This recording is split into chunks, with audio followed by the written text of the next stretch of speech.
un honor como siempre estar delante de ustedes. Es un agrado verlos a todos ustedes después de unos días de vacaciones. Así que vamos a orar para poder empezar. Ténganme paciencia porque vengo con muchas ganas de hablar hoy día. Así que va a ser un poco largo. Cierren sus ojos. Señor, te damos gracias por este tiempo, por poder estar acá, Señor, por tu presencia manifestada, Señor, en este lugar. Durante la adoración, Señor, gracias porque te deleitas en nuestra adoración, Señor, y vienes a estar con nosotros. Te doy gracias por tu palabra, Señor, porque tú te revelas por medio de ella, Señor, y yo pido que venga ahora con tu Espíritu Santo y te manifiestes, Señor. Señor, queremos sentarnos a tu mesa y estar contigo en este momento. Escuchar tu voz, Señor, escuchar de tu sabiduría. Conocer tu revelación, Señor. Señor, queremos recibir ese pan de vida que eres tú. Queremos saciar, Señor, esa hambre de ti, Señor, con tu palabra. Ven, Señor, y manifiéstate en el nombre de tu Hijo Jesús. Amén. Quiero invitarlos a abrir 1 Corintios 12. 12. No, 12.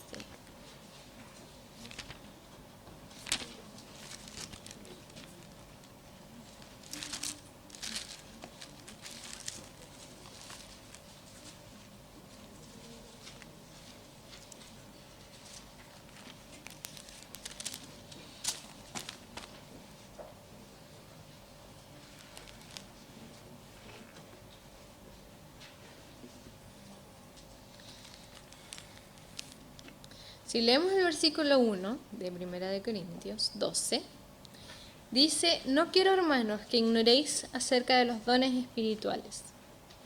Y desde ahí en adelante, Pablo comienza a hacer una descripción en qué consisten los dones que nos da el Espíritu Santo. Y empieza a hablar de los distintos dones dados por el mismo Espíritu, y luego empieza a explicar cómo es esa función de los dones dentro del cuerpo. Y que somos un cuerpo con distintos miembros y que cada uno tiene una función diferente. Luego, si uno sigue avanzando, no voy a entrar en detalle porque no es el tema inicial, sino que quiero introducir un poco el contexto de lo que voy a hablar. Y luego sigue hablando de que somos un cuerpo, de cómo funciona este cuerpo, cómo nos necesitamos unos a otros, cómo debemos cuidarnos unos a otros como cuerpo. Y dentro de ese contexto en que está hablando de los dones, de la función del cuerpo, del bendecirnos unos a otros como cuerpo, está este versículo 31, en el mismo capítulo 12, que dice: procurad pues los dones mejores, mas yo muestro un camino aún más excelente. Y siguiendo eso, comienza a hablar de este camino aún más excelente. Y ese va a ser el tema de hoy día. ¿Cuál es ese camino? Ese camino aún más excelente. Y si vamos en el capítulo 13, uno tiene que entender que la numeración de la Biblia no es parte de la carta, sino que fue puesto después para que nosotros pudiéramos encontrar fácilmente los versículos de la Biblia y pudiéramos leer con mayor facilidad la Biblia. Pero esta es una carta completa. Por lo tanto, si bien está separado entre capítulo 12 y 13, en realidad no hay una separación, sino que sigue hablando de un mismo tema. Y comienza este capítulo 13, del versículo 1 al 8, vamos a leer, dice: si yo hablase lenguas humanas y angélicas y no tengo amor, vengo a ser como metal que resuena o címbalo que retiñe. Si tuviese profecías y entendiese todos los misterios y toda la ciencia, y si tuviese toda la fe de tal manera que trasladase los montes y no tengo amor, nada soy. Si repartiese todos mis bienes para dar de comer a los pobres, y si entregase mi cuerpo para ser quemado y no tengo amor, de nada me sirve. El amor es sufrido, es benigno.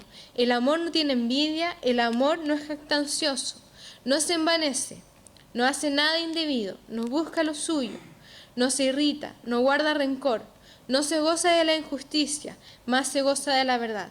Todo lo sufre, todo lo cree, todo lo espera, todo lo soporta. El amor nunca deja de ser, pero las profecías se acabarán y cesarán las lenguas y la ciencia se acabará, porque en parte hasta ahí se acabará, hasta ahí llego. Entonces, lo primero que quiero puntualizar es que a pesar de que este capítulo se usa muchas veces para el amor de esposos, ese no es el centro de este capítulo, ni es lo que no es hacia donde está apuntando Pablo cuando escribe esto. No es incorrecto leer esto y enfocarlo hacia los esposos, pero no es el centro de lo que aquí está hablando, ¿ya? Luego, si nosotros vemos en el verso 8, dice, el amor nunca deja de ser, pero las profecías se acabarán y cesarán las lenguas y la ciencia se acabará, porque en parte conocemos y en parte profetizamos, mas cuando venga lo perfecto, entonces lo que es en parte se acabará. Pareciera cuando uno empieza a leer desde el versículo 1 en adelante, pareciera que en el 8 cambia de tema abruptamente. Pero si uno entiende y uno lee el 12, que está hablando de los dones espirituales, uno se da cuenta que sigue hablando de los dones. No ha cambiado de tema Pablo. ¿Ya? Entonces, nos damos cuenta que lo que aquí dice, que el amor nunca deja de ser. Los dones van a dejar de ser necesarios en algún momento, cuando el Señor venga. Porque cuando el Señor venga y haga su juicio, ya no vamos a necesitar las profecías, porque las profecías van a haber sido cumplidas en el Señor. ¿Cierto? Como muchas ya fueron cumplidas, algunas quedan por cumplir, y en la segunda venida de Jesucristo, esas profecías serán cumplidas. Veremos cara a cara a Cristo, veremos su gloria en plenitud, y las intenciones de nuestro corazón serán expuestas también en el juicio. Por lo tanto, ni la ciencia, que dice ahí, la ciencia se acabará. La ciencia significa esa palabra de ciencia en que Dios manifiesta lo oculto, manifiesta las intenciones de los corazones de las personas. Y las lenguas también se acabarán, porque tendremos una sola lengua con el Señor. Entonces ya los dones ya no los vamos a necesitar, pero es el amor que permanece. ¿Se dan cuenta que sigue hablando de los dones? Entonces, y cuando estemos delante del Señor y nos presentemos a juicio, lo más preciado que vamos a tener delante de Dios no van a ser nuestros dones, sino que el amor que nosotros tenemos hacia el Señor. Ahora, también muchas veces este pasaje es enfocado hacia el amor al prójimo. Y si bien no es incorrecto enfocarlo hacia el amor al prójimo, tenemos que entender que si yo no amo a Dios primero y no amo al Señor con todo mi corazón, con todas mis fuerzas, con toda mi mente, yo nunca voy a poder amar a mi prójimo. Por lo tanto, la profundidad de este pasaje va mucho más allá del amor al prójimo, porque sin amar al Señor no podemos amar al prójimo. En Primera de Juan, no lo busquen, pero en Primera de Juan 7 al 8 dice, amados, amémonos unos a otros, porque el amor es de Dios. Todo aquel que ama es nacido de Dios y conoce a Dios. El que no ama no ha conocido a Dios, porque Dios es amor. Dios es la fuente del amor.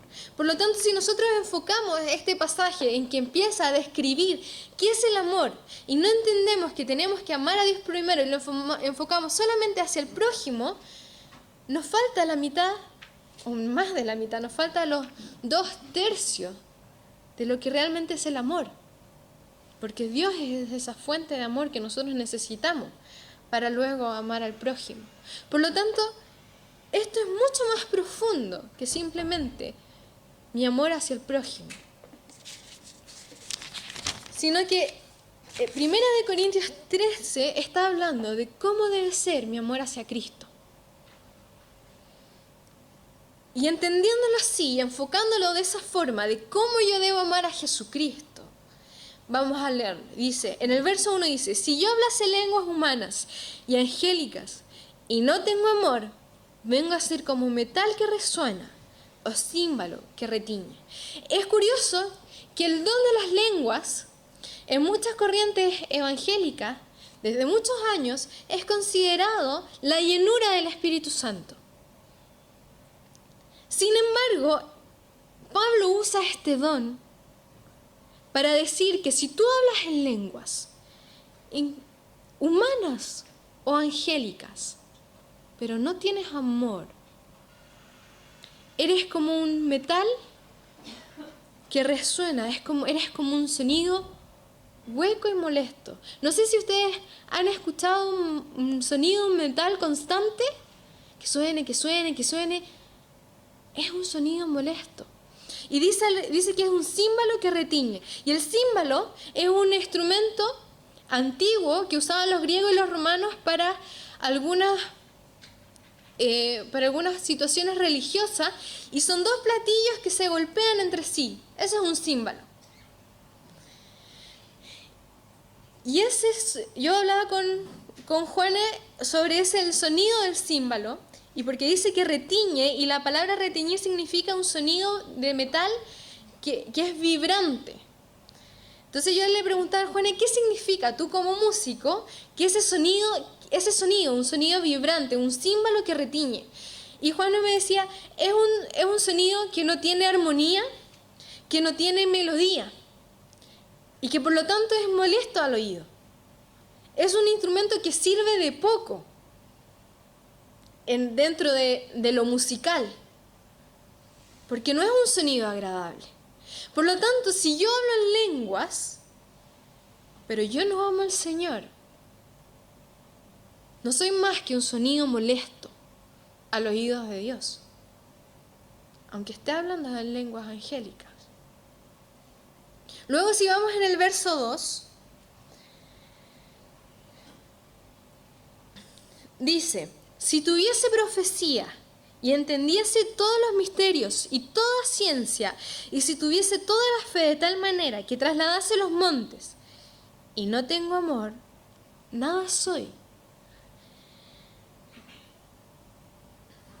Tenemos que entender que el que yo conozca las profecías del Señor, que yo conozca sus palabras, que yo conozca sus misterios, que yo tenga fe y que yo crea quién es Jesucristo, es para llevarme a amar más profundamente al Señor. Pero si yo tengo todas estas cosas, pero yo no amo a Dios, no soy nada. En Mateo 7, el Señor Jesucristo explica esto de otra manera. Y dice en el versículo 21, dice, no todo el que me dice, Señor, Señor, entrará en el reino de los cielos, sino el que hace la voluntad de mi Padre, que está en los cielos. Muchos me dirán en aquel día, Señor, Señor, ¿no profetizamos en tu nombre? Y en tu nombre echamos fuera demonios, y en tu nombre hicimos muchos milagros. Entonces les declararé, nunca os conocí, apartados de mí, hacedores de maldad. Si nosotros no amamos al Señor, por mucho que nosotros sirvamos al Señor y usemos la profecía y hagamos milagros y tengamos la fe para mover en los montes, pero yo no amo al Señor, yo no voy a entrar al reino de los cielos. Eso es lo que dijo Jesucristo. Porque dice, aquel que obedece la voluntad de mi Padre, ese es el que me ama y ese es el que entra al reino de los cielos. Por lo tanto, aunque yo sea una persona que sirva al Señor y que Dios manifieste sus dones a través mío y que el Espíritu Santo manifieste esos dones, esa profecía, tenga esa fe para mover los montes, pero no tengo amor, nada soy. Voy a ir delante del Señor y voy a decirle, Señor, aquí están mis dones. Y según lo que dice lo que leímos en el 8, 9 y 10, dice, la profecía se acabarán, las lenguas cesarán, la ciencia se acabará, tus dones delante de Jesucristo no van a servir de mucho. ¿Y dónde está tu amor? Y según tu amor, tú entrarás al reino de los cielos. No según tu servicio a Dios. Porque no somos salvos por obra, somos salvos por gracia. Y esa gracia es la que nos enamora del Señor cuando entendemos que por gracia somos salvos. Entonces tu servicio no te salva. Tu servicio es el reflejo de tu amor a Dios. Pero si tú sirves a Dios y no lo amas, no eres nada delante del Señor. Luego en el verso 3 dice, si repartiese todos mis bienes para dar de comer a los pobres y si entregase mi cuerpo para ser quemado y no tengo amor, de nada me sirve. Aquí nos damos cuenta que no está hablando del amor al prójimo, Pablo, precisamente. Porque si tú diste todos los pobres y amaste a tu prójimo, pero no amaste a Dios, no te sirve de nada. ¿Y sabes por qué no sirve de nada? Porque como Dios es la fuente de amor, si tú no amas a Dios, detrás de ese supuesto amor al prójimo en cual tú diste dinero, diste incluso tu propia vida y dejaste que fueras quemado por otros, por beneficio a otros, detrás de todo eso hay una intención oscura en tu corazón. Porque Dios es la fuente del amor.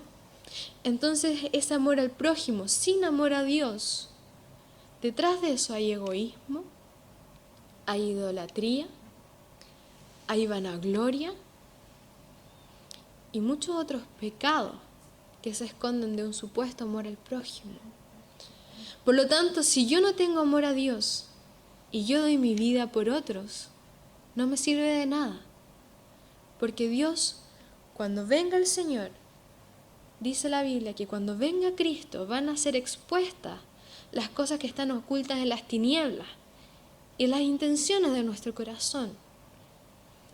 Y cuando se vea que detrás de entregar mi vida por otros o darlo todo a los pobres, detrás de eso mi intención era egoísta, era idólatra, era enfocada a la vanagloria o a la vanidad, no me va a haber servido de nada.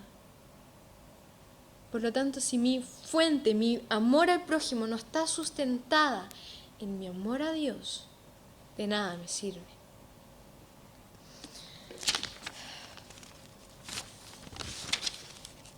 Si seguimos más adelante empieza, el amor es sufrido, es benigno, el amor no tiene envidia, el amor no es jactancioso, no se envanece, no hace nada indebido, no busca lo suyo, no se irrita, no guarda rencor, no se goza de la injusticia, más se goza de la verdad. Todo lo sufre, todo lo cree, todo lo espera y todo lo soporta. El amor nunca deja de ser. Y aquí comienza toda una descripción cómo tiene que ser el amor y cómo es el verdadero amor que nosotros tenemos hacia Dios. Y primero que nada, el amor es benigno. Porque cuando yo conozco a Dios, yo conozco su fidelidad, yo no estoy esperando lo peor de nadie. Ni estoy esperando que me espera lo peor, sino que yo tengo la esperanza puesta en el Señor. Y que cuando estoy en momentos de dificultad, yo sé que el que ama a Dios, todas las cosas le ayudan a bien. Por lo tanto, no estoy esperando lo peor. No estoy siendo fatalista delante del Señor, sino que soy benigna delante de Él. Porque sé que incluso esos momentos difíciles son buenos para mí. Y soy benigna con el Señor. Y también dice que el perfecto amor echa fuera el temor. Entonces, cuando yo amo al Señor, yo puedo ser benigna porque no temo lo peor de las personas o lo peor de las circunstancias. No estoy esperando lo fatal en mi vida, porque ya no hay temor en mí, porque amo al Señor. Entonces el amor es benigno delante de Dios. Luego dice que el amor no tiene envidia. Y cuando yo amo al Señor y yo sé que todo lo que yo tengo me lo ha dado Dios, yo no estoy quejándome de lo que no tengo. ni deseando lo que otros tienen y que yo no tengo, sino que soy agradecida de lo que Dios me da, sin importarme si a Dios le da, a otros les da más o menos, sino que yo agradezco al Señor por todo lo que Él me da, porque en su misericordia y en su gracia me lo da todo. Y estoy agradecida de Él y no tengo envidia. Cuando yo amo al Señor, dice que el amor no es jactancioso ni se envanece. El que ama a Dios reconoce la misericordia de Dios, porque entiende que somos salvos por gracia y que todo lo que tenemos es simplemente la misericordia y no es algo que hemos recibido de Dios porque lo merecemos. Y esto, cuando uno estudia las cartas de Pablo, uno se puede dar cuenta cuán claro lo tiene Pablo. Pablo no era jactancioso. Pablo no se envanecía en quién era él, sino que él entendía la misericordia de Dios que Dios había tenido con su vida. Y eso lo podemos ver en 1 Corintios 15. Quiero que lo busquen conmigo eso.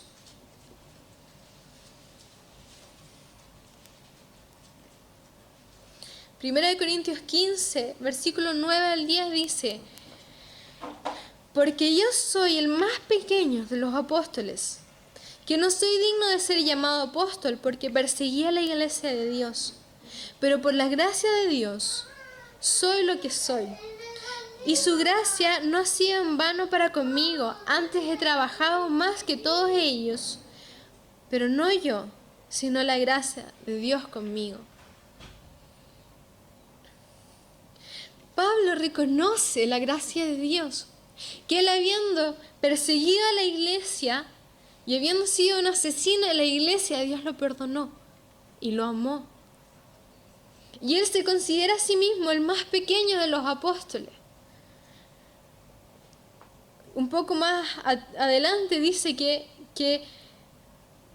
Cristo como un abortivo se le apareció a él.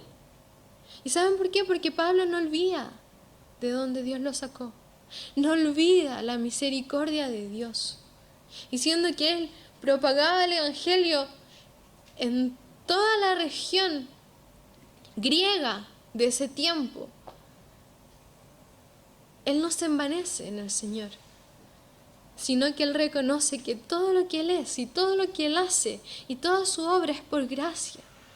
Es por esa infinita misericordia que él recibió de parte del Señor. Si luego vemos en Filipenses 3,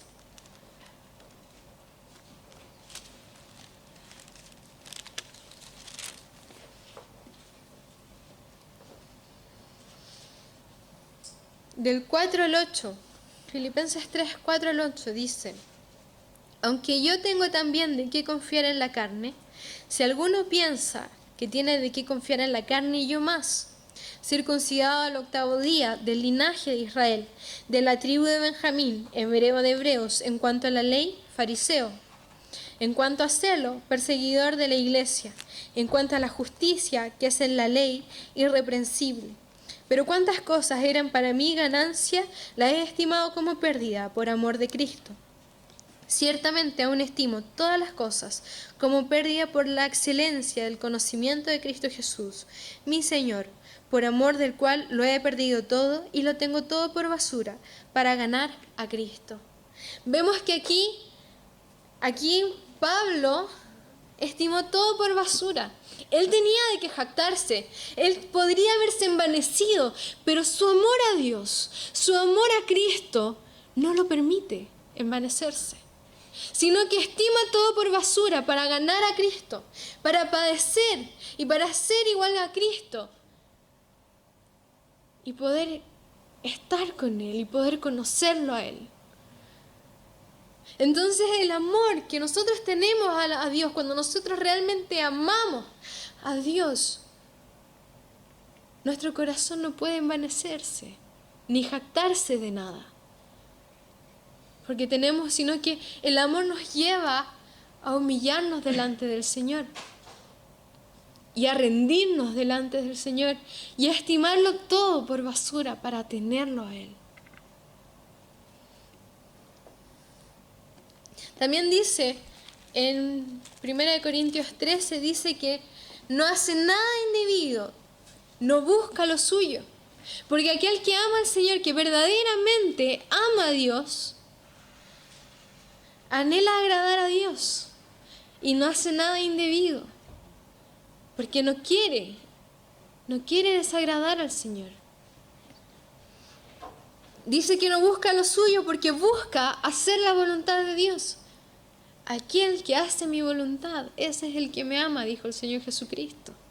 Entonces no busca lo suyo, sino que busca glorificar a Dios con su vida y con su muerte. Aquel que ama al Señor glorifica a Dios en todo lo que hace, con toda su vida, con sus pensamientos, con sus palabras, con sus actos. Y no hace nada indebido porque vive en la voluntad de Dios.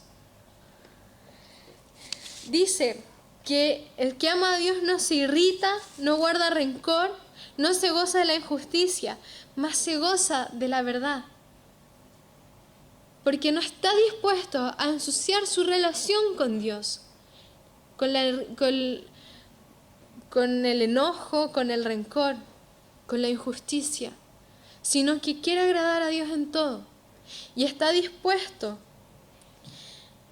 a pasar por alto las injusticias y a no defenderse por amor al Señor.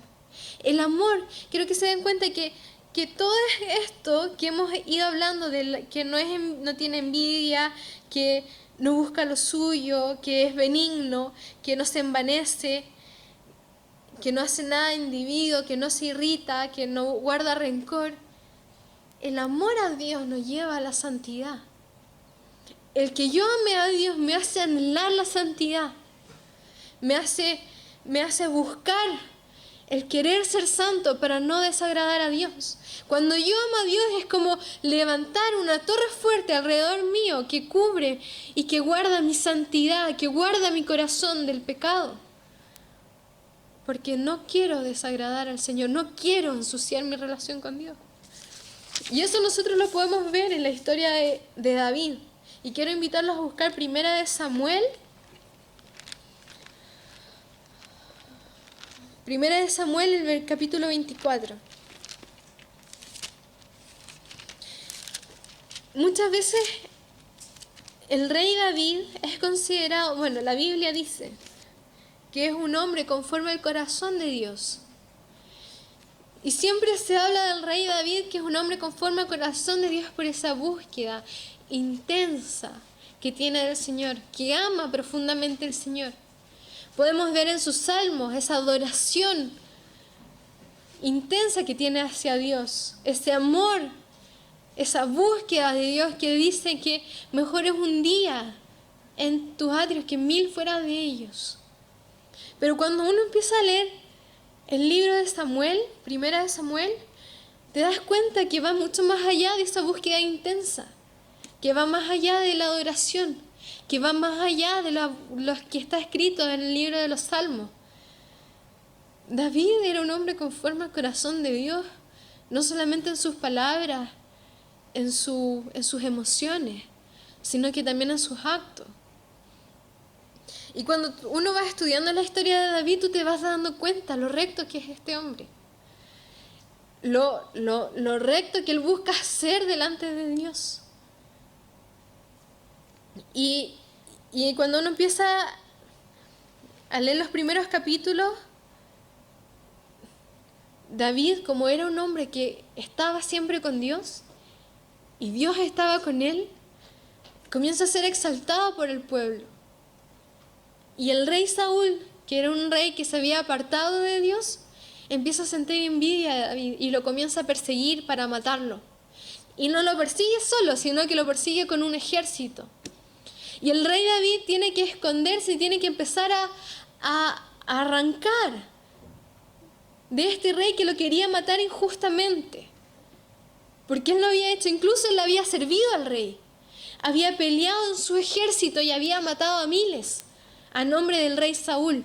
Y el rey Saúl lo quería matar. Porque sí, por su envidia y su rencor en su corazón.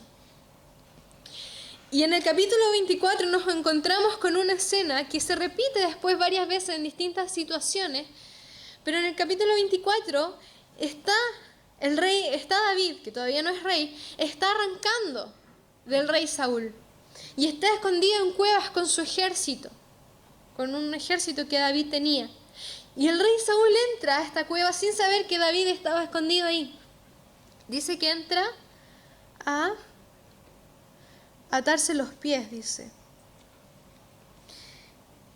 Y cuando el ejército de David y David ven que el rey Saúl entra a ese lugar, sus hombres le dicen a David, le dicen: Dios te lo entregó en tus manos. Esta es tu oportunidad para matarlo.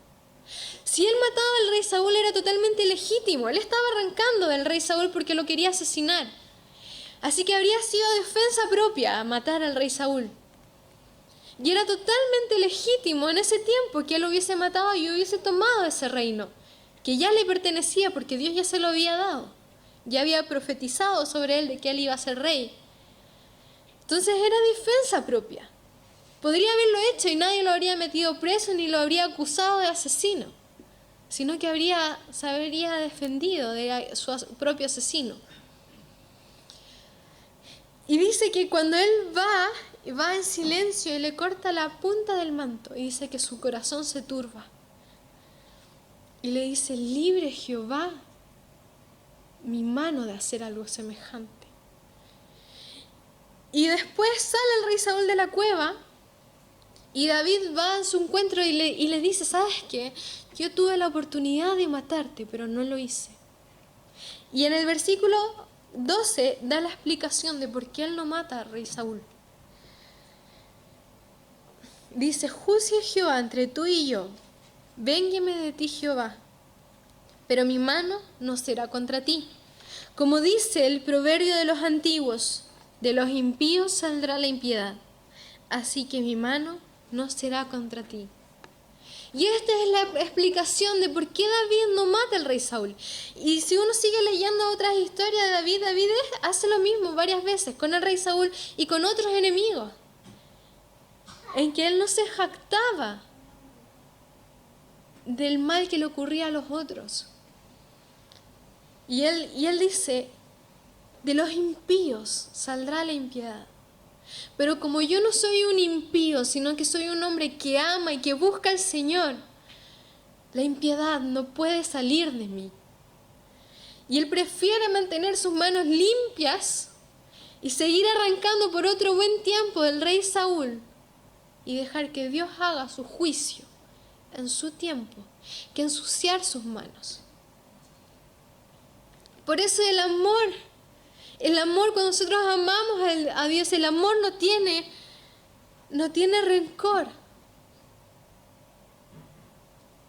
no se irrita. El amor no busca la venganza, sino que entiende que Dios es juez. Por lo tanto, yo no busco justicia en mis manos, sino que dejo que Él haga la justicia, porque Dios juez justo. Y yo no me ensucio ni con la ira, ni con el rencor, ni con nada que pueda ensuciar mi relación y mi amor con el Señor.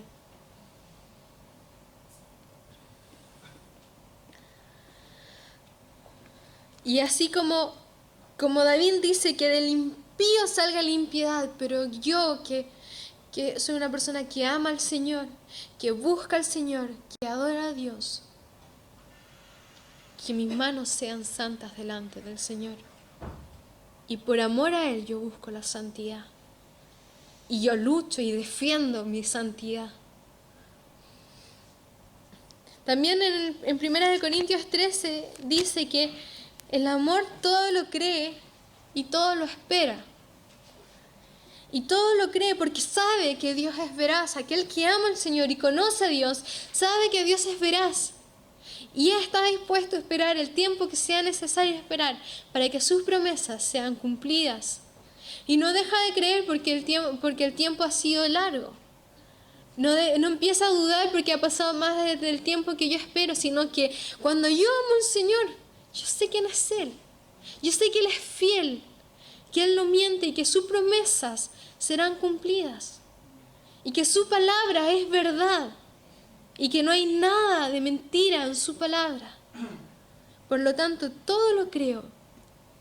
Y si el Señor me dice, ponte de cabeza, me pongo de cabeza porque todo lo creo al Señor. Y todo lo espero y mi esperanza permanece siempre firme delante de Dios. Porque sé que Él es fiel. Y también dice, en 1 Corintios 13, dice que el amor es sufrido. Todo lo sufre, todo lo soporta. Parecía que me lo estaba saltando y estaba pasando por encima, pero no, quise dejarlo para el final. Y lo dice 3 veces. Primero dice, el amor es sufrido. Y luego al final dice, todo lo sufre y todo lo soporta. Y quiero invitarlos a abrir 1 Corintios 4.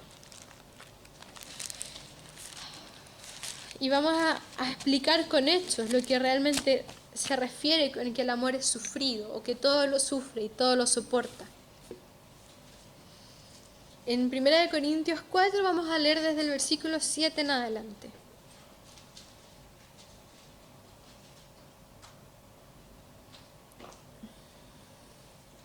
Dice, porque ¿quién te distingue? ¿O qué tienes que no hayas recibido? Y si lo recibiste, ¿por qué te glorías como si no lo hubieses recibido? Ya estáis saciados, ya estáis ricos, si nosotros reináis.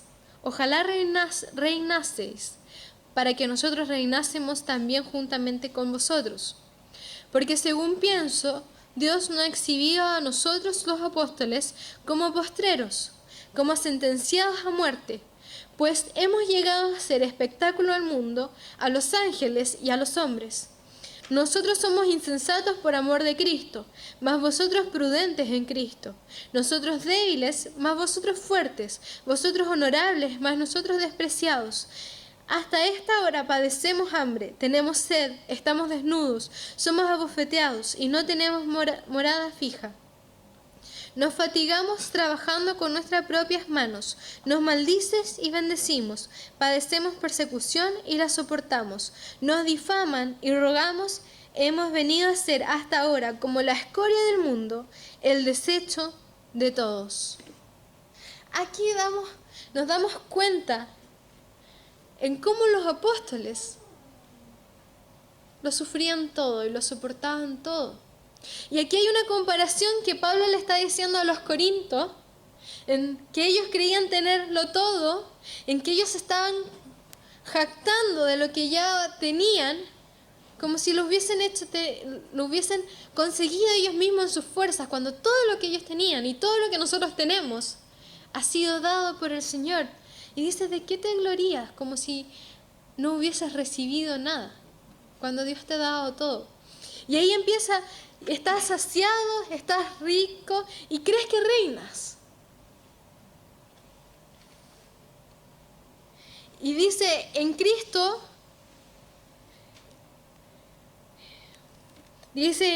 eres prudente, eres fuerte, eres honorable. ¿Y cuántas veces nosotros empezamos a tener una relación con Dios y empezamos a conocer al Señor y empezamos a ser saciados por Dios? Y empezamos a que las cosas empiezan a salir bien y empezamos a recibir la bendición de Dios y nos sentimos saciados. Pero en vez de ser agradecidos con el Señor y amarlo profundamente, empezamos a jactarnos de que ya lo tenemos todo.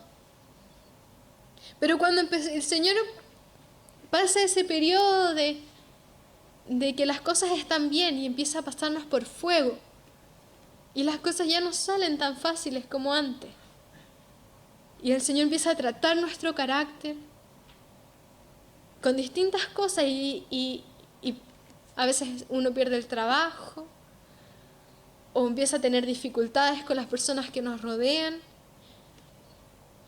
Y hay veces que sentimos en que nos empiezan a pegar palos por todos lados. Y es ese fuego en que el Señor nos empieza a tratar para transformarnos. A ella ya no nos gusta. A ella no estamos dispuestos a padecer nada. O empezamos a recibir persecución porque somos cristianos y empezamos a reflejar a Dios. Y el enemigo nos persigue. Ahí ya no queremos más. Y eso es la falta de amor hacia el Señor. Porque dice, fíjense que dice en el 10, nosotros somos incentados por amor de Cristo, mas vosotros prudentes en Cristo. Ellos estaban en la comodidad de ser cristianos, de recibir la bendición de Dios cómodamente, pero ellos no amaban al Señor y no estaban dispuestos a salir de esa comodidad, pero los apóstoles amaban a Dios. No solamente estaban agradecidos de las bendiciones, sino que amaban a Cristo y lo sufrían todo. Y dice, nos fatigamos trabajando con nuestras propias manos, nos maldice, bendecimos, padecemos persecución y la soportamos, nos difaman y rogamos. Hemos venido a ser hasta ahora como la escoria del mundo, el desecho de todos. Ellos lo estimaron todo por basura, por amor a Cristo. Por lo tanto, cuando nosotros amamos a Dios, el amor es sufrido, porque queremos ver su gloria y estamos dispuestos a todo para que Él sea glorificado. Cuando nosotros amamos a Dios, lo sufrimos todo y lo soportamos todo, porque queremos ver su gloria, porque queremos andar en su voluntad, no importa el precio. Y estamos dispuestos a pasar el fuego para ser santificados y ser agradables delante de sus ojos, no importa cuánto duela. Y en ese contexto, el amor nunca deja de ser.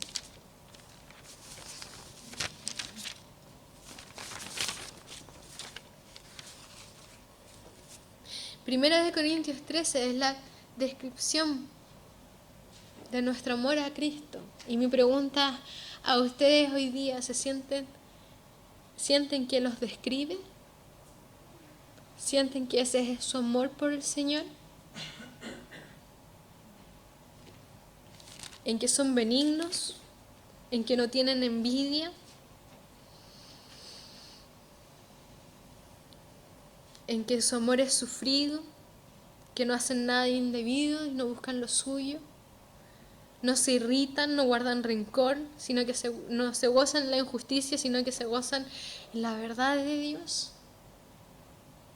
¿Es la descripción del amor que ustedes tienen hacia Dios? ¿Es el amor que todo lo sufre, todo lo cree, todo lo espera, todo lo soporta? ¿Su amor hacia Dios hace que su fe sea inquebrantable? ¿En que no haya ni una gota de duda en el corazón de ustedes? De cada uno de nosotros. Primera de Corintios 13 los describe a ustedes. ¿Se sienten reflejados por lo que está ahí escrito? Este es el amor que Dios anhela de nosotros.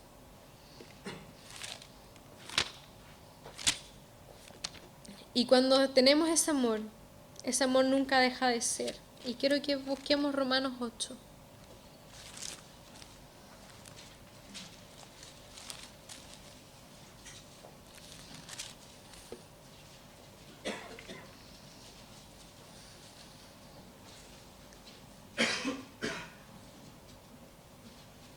Romanos 8, 35 al 39. El amor no deja de ser.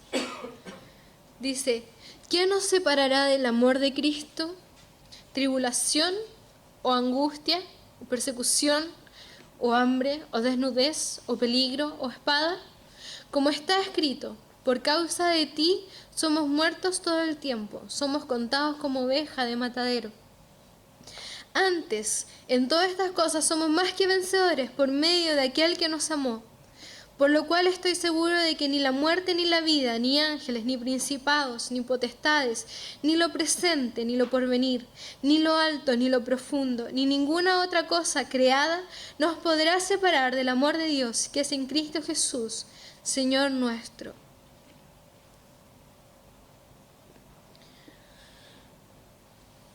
Este versículo es tan leído Y muchas veces se usa para decir que como nada me puede separar del amor de Dios, entonces yo puedo pecar y yo puedo alejarme de Dios. Y cuando yo vuelva al Señor, Él va a estar ahí porque nada me puede separar de su amor. Pero si tú lees el contexto de Romanos 8, no está hablando de eso. Romanos 8 habla de una vida en el Espíritu, de hombres y mujeres que mueren a la carne y viven en el Espíritu. Y que por tanto, si mueren a la carne, mueren al pecado y viven en santidad porque viven en el Espíritu. Y luego de eso habla de que somos adoptados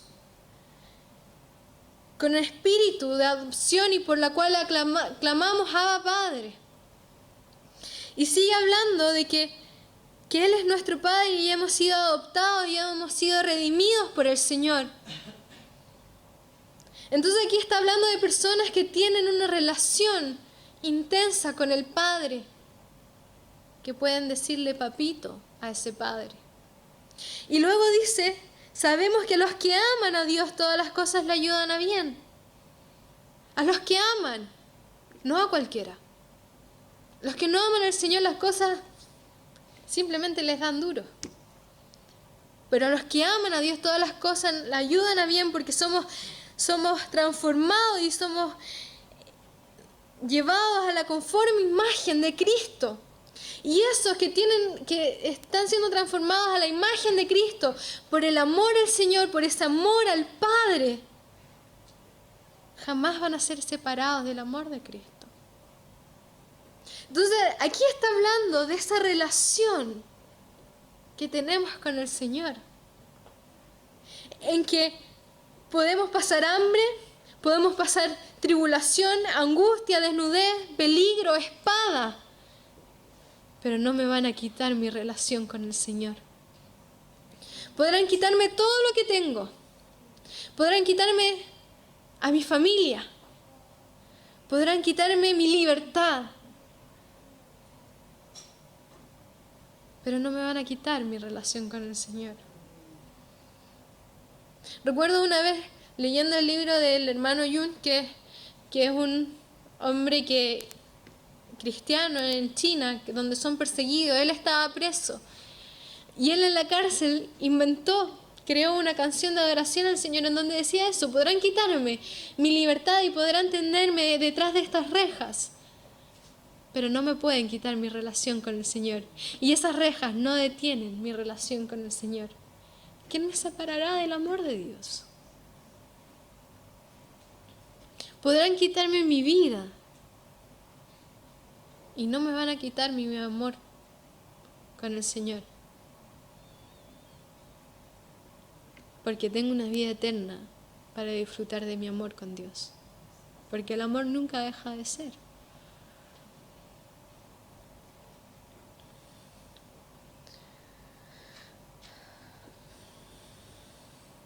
Quiero invitarlos a ponerse de pie.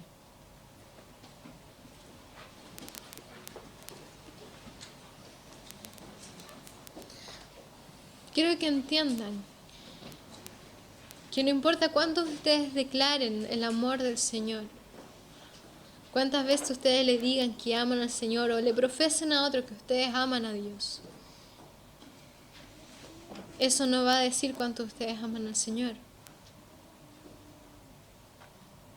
Es la santidad la que refleja nuestro amor a Dios. Es el luchar por nuestra relación con el Señor, es estar dispuesto a dejarlo todo por nuestra relación con el Señor, por glorificarlo a Él. Es lo que va a reflejar mi amor a Dios. Ni siquiera es mi servicio, no van a ser mis dones, no van a ser el hablar en lenguas, ni dar profecía. Es mi anhelo, mi hambre de Dios y de agradarlo a Él y de glorificarlo a Él, lo que va a medir mi amor al Señor.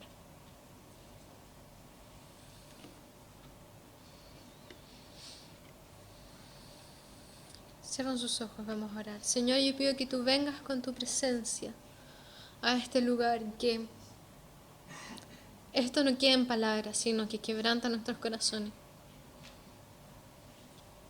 Señor, yo te pido perdón porque no te hemos amado a ti, Señor, como tú mereces ser amado.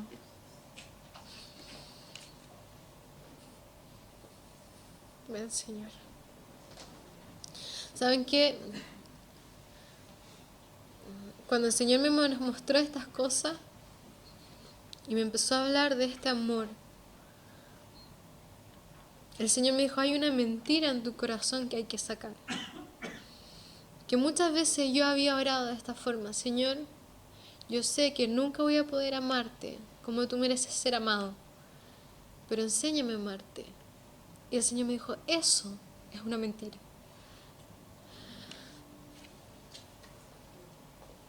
Es una mentira que Satanás ha puesto en la iglesia para conformarnos con poco. Y que Satanás había puesto en mi corazón para conformarme con poco.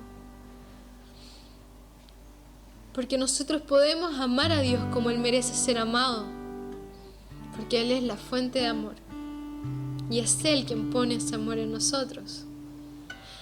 Por eso yo quiero pedirte que si tú has sentido de esa misma forma o has incluso hecho esta misma oración, arrepiéntete delante de Dios hoy día y renuncia a esa mentira.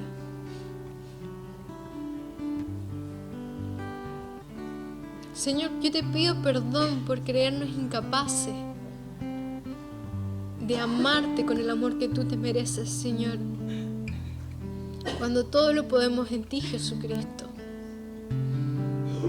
Y tú nos fortaleces para poder amarte como tú mereces ser amado, y tú nos santificas para poder amarte como tú mereces ser amado, Señor. Los apóstoles te amaron como tú merecías ser amado, Señor. Y de esa misma manera queremos amarte hoy día nosotros, Señor. Por eso quebranta nuestros corazones ahora, Señor. Cautiva nuestros corazones. Derrite nuestros corazones como lo tenía Pablo, Señor, como lo tenía David, como lo tenía Jesucristo delante de ti, Señor. Para que no haya nada que nos pueda apartar de tu amor, Señor.